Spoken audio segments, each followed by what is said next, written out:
So today I'm talking about the different athletes and athletic injuries that we see in the office. So the kind of injuries I treat in the office range from shoulder injuries, neck injuries, low back injuries, feet, knees, hands, a number of different things. The ages of patients that come in range from anywhere from 10 to late 20s when it comes to athletics.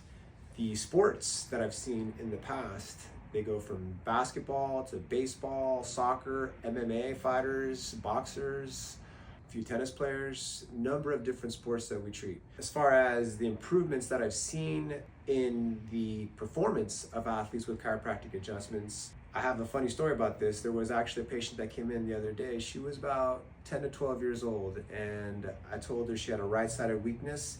And I said, we fix this, you'll be able to score 10 points in your game tonight. It was a playoff game.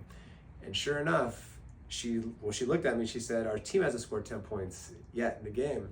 I went and saw her that night, and she was able to score 10 points. Chiropractic and athletic performance, they definitely go hand in hand. So I hope this helps, and share with others if it does.